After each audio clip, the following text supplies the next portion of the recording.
에베소 1장 13절에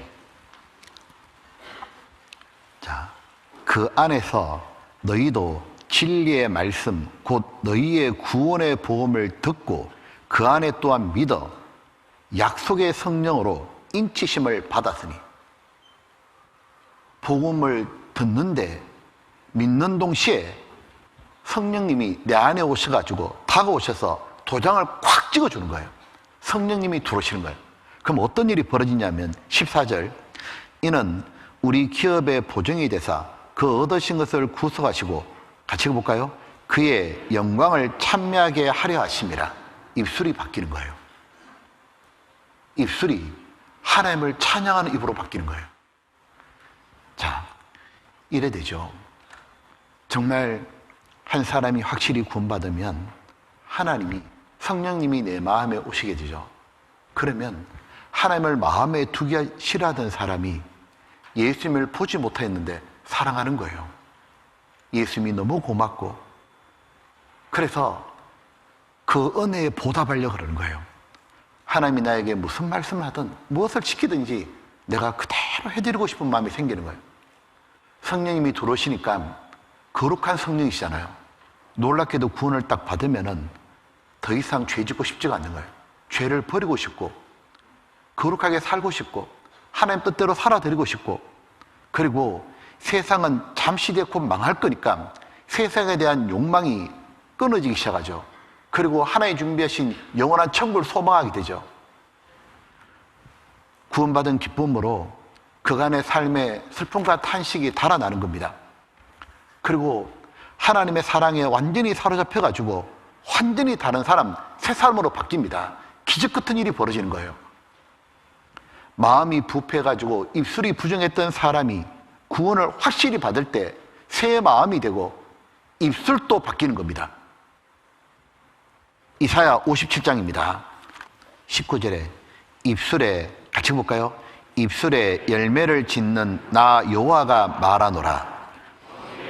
자에게든지 가까운 데 있는 자에게든지 평강이 있을지어다. 평강이 있을지어다. 내가 그를 고치리라 하셨느니라. 놀랍게도 하나님이 내 입술을 고치는 거예요. 입술에 열매를 맺게 하는 겁니다. 너무 신기한 게 뭐냐면은 구원을 딱 받고 나니까 마음만 바뀌는 게 아니라 입술도 바뀌는 거예요. 뭐 하나 보니까 입으로 예수님을 얘기하는 거예요. 예수님의 피를 얘기하고 예수님이 이루신 복음을 전하는 겁니다. 그 아름다운 덕을 선전하는 거예요.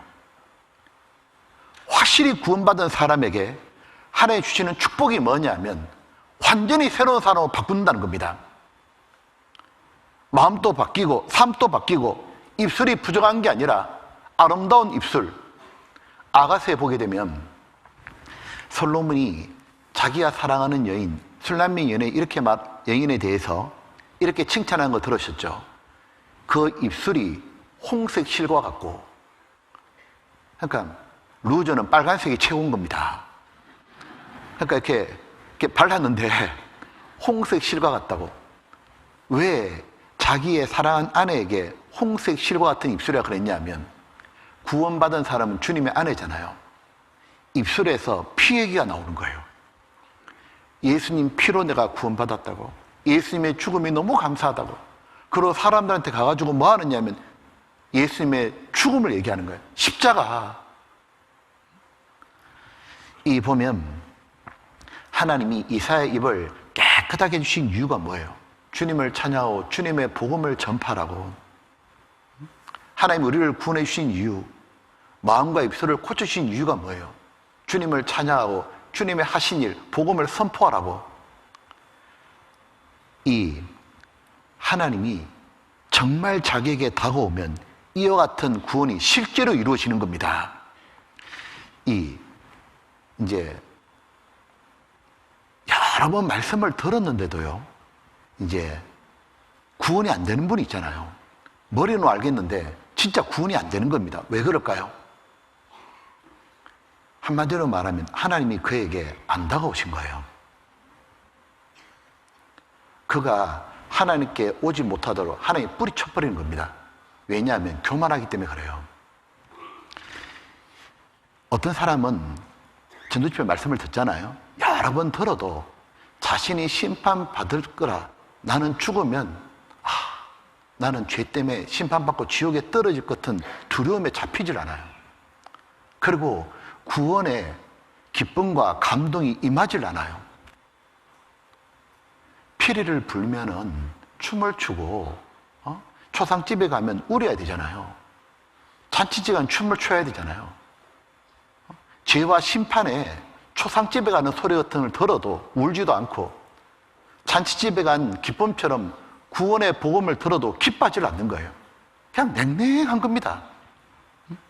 머리는 알겠는데 자신은 실제로 구원이 이루어지지 않으니까 마음과 입술과 삶이 바뀌질 않는 거예요. 왜 그럴까? 이유는 간단합니다. 하나님이 그에게 더 이상 안 다가가시는 거예요. 하나님이 영광의 빛을 비춰주지 않는 겁니다. 왜냐하면 그가 겸손하지가 않는 거예요. 교만하기 때문에요. 야고보 4장 6절에 보게 되면 하나님은 교만한 자를 물리치시고 뿌리 쳐버리시고 겸손한 자에게 은혜를 주시느니라. 그 겸손이 뭡니까? 하나님과 자기의 차이를 아는 거예요. 겸손은 주제 파악하는 겁니다. 나는 인간에 불과하고 하나님은 하나님이시구나. 나는 어느 아무리 똑똑한 사람이든 막강한 권력을 가졌던 왕이든 다 죽는 것처럼 나는 조금 있으면 늙고 병들고 죽는 거고, 하루아침에도 무슨 일이 일어날지 알지 못하는 인간이에요. 나는 모든 게 제한받고 있죠. 나는 밤이 되면 자야 되는 인간이에요. 잠 안 자고 한 달 동안 살 수 있는 사람 아무도 없습니다. 때가 되면 먹어야 되는 인간이에요. 먹지 않고 살 수도 없고, 때가 되면 물도 마셔야 돼요. 하나님이 제한한 지구에서밖에 못 살아요. 인간은 하나님이 제한한 범위만 보죠. 인간이 못 보는 게 얼마나 많아요. 하나님이 제한한 것만 듣죠. 인간의 귀도 한정되어 있잖아요. 감각도 못 느끼는 게 얼마나 많아요. 인간은 하나님이 딱 제한한 곳에 갇혀 살고 딱 일정 기간 살다가 죽게 돼 있는 겁니다. 아무리 똑똑하다 해봐야 얼마나 알겠어요. 100년도 못 살기 때문에 지구 전체 다 가보지도 못해요. 바다 속에 무엇이 있는지도 모르고 우주에 뭐가 있는지도 몰라요. 판단력이 똑바로 되겠냐고, 인간이. 근데 인간이, 잠시 죽을 인간이 자기가 모든 걸 다 아는 것처럼, 자기는 천년만년 사는 것처럼, 자기 건세는 끝없이 갈 것처럼, 그리고 하나님이 무슨 말씀을 하든 간에 우습게 여기니까 구원이 안 되는 거예요. 정말 그 하나님이 내게 다가오실 때 신적인 두려움에 완전히 사로잡히게 되고, 그 하나님 앞에 자기는 멸망받을 죄인에 불과하고 죽으면 지옥에 떨어질 것이고, 어찌할꼬? 이를 어찌할꼬? 나는 그동안 돌아본 지은 건 죄밖에 없고, 그런 사람이 하나님 앞에 어찌할꼬 하고 다가올 때 하나님이 그에게 은혜를 주셔서 구원의 영광을 보여주신다는 거죠. 보면 저는 너무 놀라워요. 우리 교회를 보면서 하나님의 그 영광, 하나님의 다가오심이 우리 교회 가운데 계시잖아요. 교회 한 번도 안 다니는 분인데 일주일간 성경 강연의 말씀을 딱 듣는데, 대집회 듣는데, 수양회 가는데 이 사람이 이사야처럼 바뀐다는 거예요. 죄를 회개하고 이를 어찌할꼬, 복음의 소리 듣고 기뻐서 어쩔 줄 몰라 하고, 죄를 슬퍼하고 구원의 감동이 있고, 그리고 이 사람의 마음이 바뀌고 삶이 바뀌고 입술이 바뀌는 거예요. 그 하나님의 영광이 우리를 떠나잖아요. 아무것도 아닙니다. 하나님의 영광이 떠나버리면 아무리 복음을 전한들, 아무리 예선들 무슨 역사가 있겠어요? 구원의 역사는 하나도 없어요. 아무리 테크닉이 뛰어나든 우리가 아무리 최선을 다하든 하나님이 임재하지 않으면 누가 하나님 앞에 꼬꾸라집니까? 누가 하나님의 구원을 받아들일 수 있어요? 아무도 없어요. 구원의 키는 하나님께 있는 거예요. 지금 또 교회를 통해 구원의 역사가 나타나고 온 세상에 곳곳에 복음이 전해지잖아요. 하나님이 정말 우리와 함께 계시고 하나님이 우리가 집회할 때 그 사람에게 다가가시는 거예요. 그 대집회가 우리가 지금 다음 주에 준비되어 있는 겁니다. 하나님이 오셔서 그 말씀 속에 함께 하시고 정말 한 사람 한 사람에 다가가시는 거예요. 그가 마음을 낮추기만 한다면 하나님의 영광에 임할 수 있는 겁니다. 그리고 하나님은 이제 구원해 주신 이사야에게 하나님은 하나님의 소명을 주시는 겁니다. 이 하나님께 이 자신이 속죄함을 받고 나자 이사야는 자기 동족들이 생각나는 거예요. 자기하고 똑같은 처지에 있잖아요. 자기는 똑같은 죄인에 불과한데 자기는 먼저 구원받았고 아직 구원받지 못해서 그 죽어갈 불쌍한 동족들이 보이는 겁니다. 우리도 마찬가지입니다. 참으로 구원받은 사람의 특징이 뭐예요? 구원받은 사람은 구원받고 나면 누가 생각나고 걱정돼요? 아직 구원받지 않은 가족이에요. 아직 구원받지 않은 자기의 절친들이에요. 아직 구원받지 않은 자기 회사 사람들입니다. 구원받자마자 그대로 뛰쳐나가가지고 가족에 막 전화하잖아요. 구원받자마자 옛날에 그랬잖아요. 비디오 사들고 고향까지 5시간, 6시간 걸려도 그거 들고 가잖아요. 구원받자마자 회사 딱 들어가더니 가가지고 사람들한테 말하잖아요. 나 구원받았다고. 너도 성경 배워야 된다고. 어제까지 친구들하고 같이 화투 치고 있었는데 술 마시다가 구원박 딱 받자 친구들한테 딱 가가지고 화투판 걷어보라고. 지금 화투 칠 때가 아니라고. 지금 포카 칠 때가 아니라고. 지금 너희는 들어야 될 때라고. 성경 얘기하잖아요. 이사야가 어떻게 그렇게 할 수 있을까? 구원받은 사람이 어떻게 그렇게 바뀔 수 있을까? 구원받은 사람에게 영혼을 불쌍히 여기는 마음을 하나님이 주신 겁니다. 한 사람이 구원받을 때 하나님이 그에게 주는 가장 큰 축복 중에 하나가 뭐예요? 그리스도의 마음을 넣어주잖아요. 고린도전서 2장에 보게 되면 누가 주의 마음을 알아서 주를 가르치겠느냐? 그러나 우리가 그리스도의 마음을 가졌느니라. 정말 구원받은 특징이 뭐예요? 성령이 임했다는 특징이 뭐예요? 머리로 아는 거 말고 정말 성령이 임하시면 그리스도의 마음을 가지잖아요. 그리스도의 마음이 뭐예요? 불쌍히 여기는 마음이에요. 하나님의 말씀을 들어보지 못하고 복음을 들어보지 못해가지고 지옥 가는 저 사람 듣기만 하면 구원받을 텐데 이를 어찌 알고 그 불쌍히 여기는 마음이 들어오잖아요. 하나님은 한 사람을 구원하시고 난 다음에 그에게 하나님의 마음을 넣어주시죠. 그리고 복음의 일꾼을 찾으셔요. 자, 이사야 6장입니다. 8절에 내가 또 하나 들었죠. 주의 목소리를 들은 적 이르시되 하나님 뭐라고 말씀하시냐면 내가 누구를 보내며 누가 우리를 위하여 갈고. 자, 들어보시죠. 하나님은 한 사람을 구원해주고 난 다음에 하나님의 애타는 마음을 넣어주시고 또 하나님의 음성을 들려주는 거예요. 그 음성이 뭐였냐면 내가 누구를 보내며 누가 우리를 위해 갈고. 우리란 말은 삼위일체 하나님이십니다. 즉 누가 우리를 위하여 내가 누구를 보낼고 누가 이 구원의 복음을 전해줄고. 보면 하나님이 복음의 일꾼을 찾으시는 거예요. 하나님의 방법은 언제나 사람입니다. 새로운 시스템이 아닙니다. 사람이 준비되지 않으면 새로운 시스템이 뭐가 필요하냐고요. 하나님께 중요한 건 뭐네요? 이사야 같은 사람이 필요한 거예요.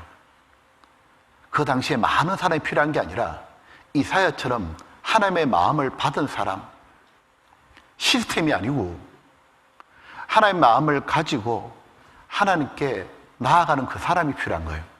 보면 지금 또 주님은 세상 바라보시고 목 잡는 양처럼 유리방황하는 그 불쌍한 양들을 이끌어줄 목자를 찾잖아요. 추수할 일꾼을 찾고 계시잖아요. 그리고 뭐라고 하시냐면 하나님께 추수할 일꾼을 보내주소서 기도하라고. 하나님이 우리 시대도 뭐냐면 이사야 같은 사람을 찾는 겁니다. 복음을 전할 일꾼을 찾잖아요. 그러셨잖아요. 하나님의 목소리가 내가 누구를 보내며 우리를 위하여 누가 갈고, 내가 누구를 보내며 누가 우리를 위해 갈고, 누가 우리들을 위하여 사람들에게 복음을 전해줄고, 누가 우리들을 위하여 저 집안에, 저 회사에 복음을 전해줄고, 누가 우리를 위하여 이 대전 지역에, 이곳 저곳에, 이 동네에, 이 아파트에 복음을 전해줄고, 누가 우리들을 위하여 전 세계 곳곳에 복음을 전해줄고. 저는 그 생각해 봤습니다. 이번 대집회가 다가오는데 하나님 이렇게 하실 것 같아요. 내가 누구를 보내며 누가 우리를 위하여 이 대집회에 전도하러 갈고, 누군가는 해야 되잖아요. 왜냐하면 하나님은 사람을 통해서만 복음을 전파하시기 때문이죠. 누군가는 해야 되는데 분명히 누군가는 해야 되잖아요. 하나님 이렇게 말하잖아요. 내가 누구를 보낼고, 누가 우리를 위해서 가줄고, 누가 내 마음을 헤아려서 그 일을 해줄고. 그때 이 목소리를 딱 들은 이사야는 이렇게 대답했죠. 이사야 6장 8절입니다. 내가 또 주의 목소리를 들은 즉 이르시되 내가 누구를 보내며 누가 우리를 위해 갈고. 그때 내가 가로되 내가 여기 있나이다 나를 보내소서. 이사야는 이렇게 말했죠. 자신이 비록 부족하고 미약하지만, 주님, 제가 여기 있습니다. 저를 보내소서. 이사야는 주님의 그 애끓는 음성을 듣고 자신이 주님 위에 살기로 결심하고 자원했죠. 이사야가 왜 그랬을까요? 가장 큰 이유는 자기의 죄를 용서해 주신 영원히 살아계신 하나님, 만군의 여호와가 자기의 죄를 어떻게 용서해 준 줄을 참으로 깨달았기 때문에요. 이사야 선지자는 사람의 영광을 취하지 않았죠. 하나님의 마음을 알았고 하나님의 그 애타는 심정을 풀어드리고 싶어서 하나님 편에 섰잖아요. 이사야도 하나님의 명령을 알았잖아요. 하나님이 자기를 위해 죽으시고 하나님이 자기에게 부탁한 거잖아요.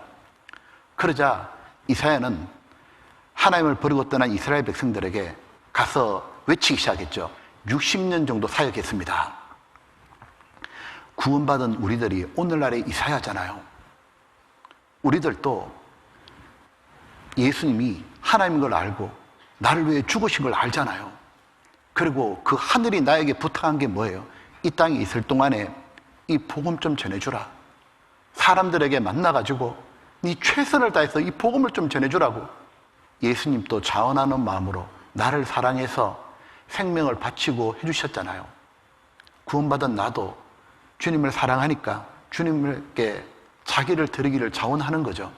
영혼을 구원하여 뛰어드는 사람들, 하늘에서 주님이 내려다 보시면 얼마나 감동되고 얼마나 기뻐하시고 절대로 잊지 않으실 겁니다.